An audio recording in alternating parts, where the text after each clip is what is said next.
حضرت معاویہ کی حکومت بڑی مضبوط تھی رضی اللہ عنہ، کہ انہوں نے جا بجا دیکھا معاملہ، اب اس سے بڑھ کے کچھ نہیں کر سکتے تھے، تو تھوڑی دیر کے لیے خاموشی اختیار کی۔ پھر 60 ہجری میں حضرت معاویہ کی وفات ہو گئی اور ان کا بیٹا یزید امیر المومنین بن گیا۔ اور یزید کے بارے میں بہت سے لوگ پہلے سے ہی کیا تھے، معاملہ اختلافی تھا کہ یہ وہ منصب کا اہل ہے یا نہیں ہے، اور موقع اچھی طرح مل گیا۔ یہی وہ وقت تھا جس میں ان بدبختوں نے، شیعوں نے کیا کیا، کوفے کے اندر حضرت حسین کو بلانا شروع کر دیا، جو کہ وہ مدینے میں تھے۔ کہا کہ آپ کے باپ کی خلافت اصل میں آپ حقدار ہیں، اور جو آپ کے بھائی چھوڑ کے دیے یہ بہت بڑی غلطی تھی، اور آج اگر آپ ہمارے پاس آ جائیں گے تو ہم اپنے جان پہ کھیل کے آپ کی مدد کریں گے اور یزید کا تختہ الٹا دیں گے۔ حضرت حسن نے جس وقت وفات پائی، اس وقت گویا کہ وصیت کر کے گئے تھے حضرت حسین کو کہ دیکھو تم میرے چھوٹے بھائی ہو، جس طرح ان لوگوں نے مسلمانوں میں لڑانے کے لیے مجھے بیچ میں لایا، کوشش کی، نہیں ہوا تو زہر دیا، اور میں زہر سے مر رہا ہوں، مجھے معلوم ہو رہا ہے، اور یاد رکھو تمہارے ساتھ بھی یہی کھیل کھیلیں گے، تم ان کے ساتھ نہ ملنا۔ لیکن ان بدبختوں نے ایسا ماحول تیار کیا، خطوط پہ خطوط لکھے، ہر دن ایک ایک دن 50 خط آتے تھے، اور معافیوں تلافیوں کے کہ ہم نے کیا کیا، غلطی کر دی، معاف کر دیجئے، حضرت علی کو ہم صحیح طور پر سپورٹ نہ کر سکے، لیکن اگر آج آپ آ جائیں گے تو ہم کیا ہیں، اپنے جانوں پہ کھیل کے آپ کو سپورٹ کریں گے۔ تو ان خطوں کے وجہ سے، ان بلاؤں کی وجہ سے حضرت حسین آخر مان گئے، سفر اختیار کیا، مدینے سے نکلے،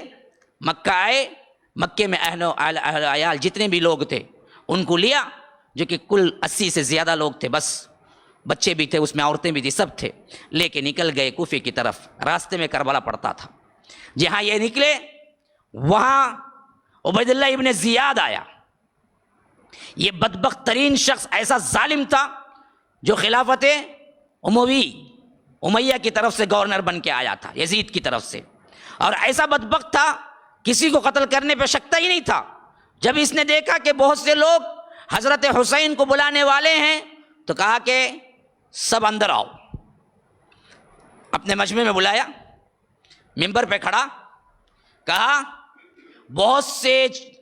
گردنوں پہ لٹکے ہوئے سروں کو میں دیکھ رہا ہوں جو بوجھ کی وجہ سے اتارنا پڑ رہا ہے۔ وہ فصیح و بلیغ زبان بیان کرتا تھا۔ تو بہت سے لوگوں کو میں دیکھ رہا ہوں جن کے جسم پہ ان کا سر بڑا بوجھ لگ رہا ہے، میں اتارنا ہے ان کا۔ سدھر جاؤ گے تو میں تمہیں بخشوں گا، اگر پھر تم نے کوئی لیٹر لکھا یا معلوم ہوا کہ کوئی ساز باز کی ہے حضرت حسین سے تو میں اس کے خاندان کو بھی اڑا دوں گا۔ تو بعض مسخرے تھے جنہوں نے کیا کیا کہ کنکریاں ماری، عبید اللہ ابن زیاد کو کیا ہے، کنکریاں ماری، جو گورنر بن کے آیا تھا۔ اس نے کہا کہ اچھا میرے سے بھی وہی کھلواڑ کرتے ہو جو اس سے پہلے گورنروں سے کرتے رہے۔ کہا کہ اپنے سپاہیوں کو حکم دیا کہ سب کے دروازے بند کرو، مسجد کے جتنے دروازے ہیں، جو اس وقت شاہی محل کی طرح بہت بڑی مسجد تھی، تو سب کے دروازے بند کروایا، اور کہا کہ آؤ ایک ایک آئے، قسم اللہ کی اٹھا کے کہے کہ میں نے کنکری نہیں ماری 3 مرتبہ، اگر ماری ہو تو مجھ پر اللہ کی لعنت ہے۔ تو جب یہ بولے گا تو میں باہر بھیجوں گا، بولنے میں ذرا سا ہچکچایا گردن اڑا دو۔ ایسے ایک ایک کر کے بلاتا تھا۔ تھوڑے سے بھی جو حضرت حسین کی طرف رغبت رکھتے تھے اور یہ قسم کھانے میں ذرا سا بھی تردد کرتے تھے، کہتا تھا گردن اڑاؤ۔ ایسے کئیوں کے لاش کے انبار لگ گئے مسجد کے باہر، پہلا دن تھا اس کی گورنری کا وہ۔ تو ایسی دھاگ بیٹھی ان بدبختوں کے، جو کہ کیا ہمیشہ سے کیا تھے، بزدل تھے، یہودی تھے، جو بعد میں شیعہ بنے۔ تو انہوں نے پورا عبید اللہ ابن زیاد کی بات ماننے کا عہد کر لیا اور کہا کہ ہمارا سے کوئی تعلق حضرت حسین کا نہیں ہے۔ اور جب حضرت حسین کربلا میں پہنچے تو فوج بنا کے، انہی کی فوج بنا کے بھیجا کہ جاؤ لڑو، اگر تم سچے ہو تو جاؤ، جن کو تم نے بلایا خطوط دے کے، جاؤ انہی سے لڑ کے دکھاؤ۔ اب عبید اللہ ابن زیاد سے ایسے ڈرے ہوئے تھے بدبخت یہ جنہوں نے خطوط دے دے کے بلایا کہ آپ آؤ ہم سپورٹ کرتے، آپ آؤ ہم سپورٹ کرتے، آپ آؤ ہم سپورٹ کرتے، وہی پورے لشکر میں دشمن بن کے حضرت حسین کے سامنے کھڑے ہوئے تھے کربلا کے میدان میں۔ حضرت حسین نے کہا کہ فلاں، تو فلاں نہیں ہے، تو فلاں نہیں ہے، تو فلاں نہیں ہے، ٹھہر۔ اندر گئے خیمے میں، انبار تھا، خطوں کا انبار تھا جو ایک بالکل موٹے میں بھرا ہوا تھا، لا کے حضرت علی نے فوج کے سامنے انڈیل دیا۔ کہا کہ جو نام تو نے بتایا ہے، کیا ان ناموں کی سگنیچر نیچے نہیں ہے کہ بدبختو تم نے مجھے بلایا؟ کہا کہ ہم نے کوئی نہیں بلایا آپ کو، ہم تو کیا ہیں، زیاد کے وفادار ہیں، آپ یا تو اس کے ہاں چلیے یعنی تو جنگ کے لیے تیار ہو جائیے۔ حضرت حسین نے کہا کہ نبوت کے خاندان کا ہوں، کبھی ذلت برداشت نہیں کر سکتا، عبید اللہ ابن زیاد کے پاس پہنچ کے بیعت کرنا یہ میری سب سے بڑی تذلیل ہے، میں یہ تو نہیں کر سکتا۔ ہاں دوسرا آپشن دو، مجھے واپس جانے کو بولو، میں مکہ چلے جاتا ہوں، یا نہیں تو مجھے سیدھے یزید کے پاس پہنچا دو، میں اور یزید بات کر لیتے ہیں، یا نہیں تو کسی ساحل پہ پہنچا دو، کسی بارڈر پہ پہنچا دو اسلامی حکومت کا جہاں جنگ ہو رہی ہو، اور میں کافروں سے قتال کرتے ہوئے اللہ کے راستے میں شہید ہو جاتا ہوں۔ کہا کہ یہ تینوں ریکویسٹ ہم نہیں مانتے،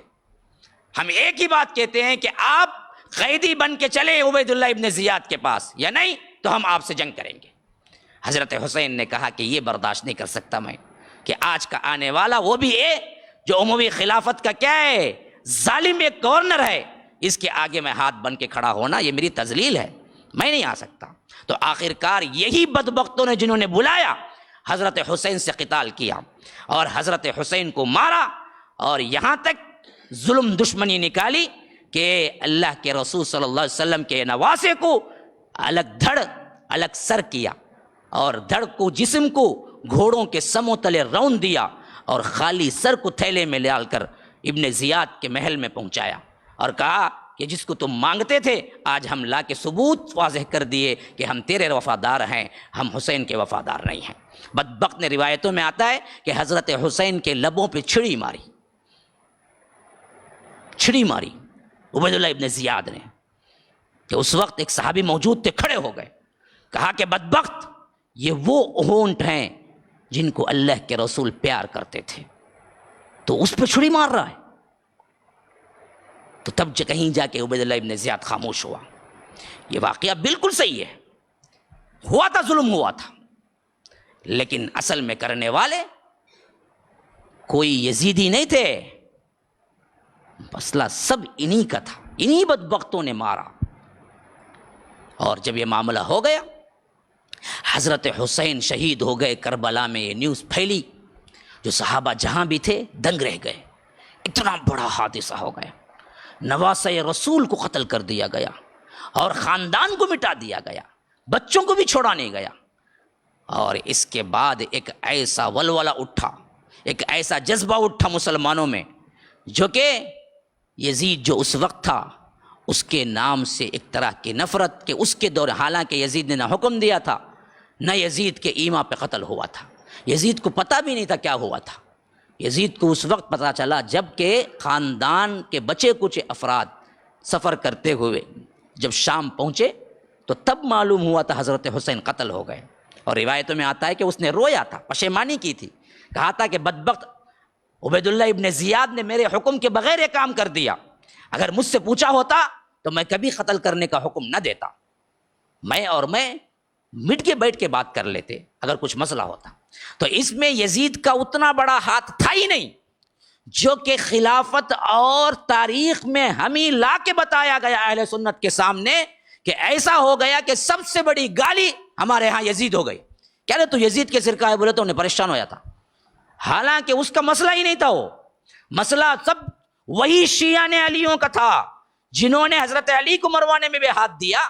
اسی طرح حضرت حسن کو مروانے میں بھی ہاتھ دیا، اور اسی طرح حضرت حسین کے مروانے میں بھی یہی بدبخت آئے تھے، انہوں نے ہی قتل کیا تھا۔ اور آخر جب پلٹ کے آئے تو نعرے بلند کرنے لگے، وقت گزرتا گیا تو مرثیہ خوانی کرنے لگے،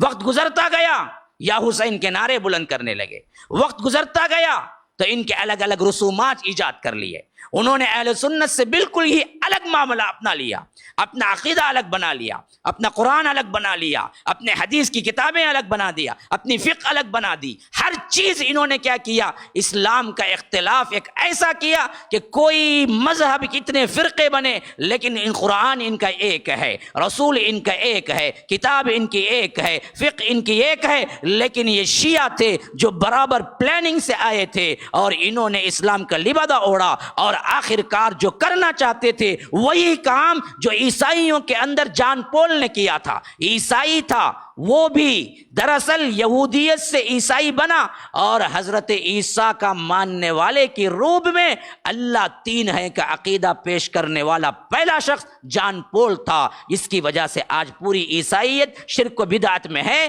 بالکل یہی معاملہ مسلم امت کے ساتھ کوئی کرنے والا تھا تو وہ یہودی تھا جو عبداللہ ابن سبا نے آ کے حضرت علی کو اللہ کا لبادہ اڑایا اور آگے چل کے الگ ایک مذہب کریٹ کر ڈالا، جس کی کتاب الگ، جس کے جز الگ، جس کے پارے الگ، قرآن کے ان کے پاس 40 جز ہیں، روزہ الگ، مغرب کے بعد کھلتا ہے، امام الگ، ان کے لیے نبوت کا معاملہ، امامت بڑھ گیا، نبوت کم ہو گئی، ان کے امام نبیوں سے بھی آگے بڑھ گئے، حضرت علی اللہ کے رسول سے بھی آگے بڑھ گئے، پنجتن پاک کا نعرہ لگایا گیا، حضرت حسن، حضرت حسین، حضرت فاطمہ، حضرت علی اللہ کے رسول، اس کے علاوہ سب صحابہ جہنمی کا نعرہ لگایا گیا، اور یہ پنجے سنیوں کے ہاتھوں بٹھائے گئے لیکن اندر رکھنے والے سب کے سب شیعہ تھے۔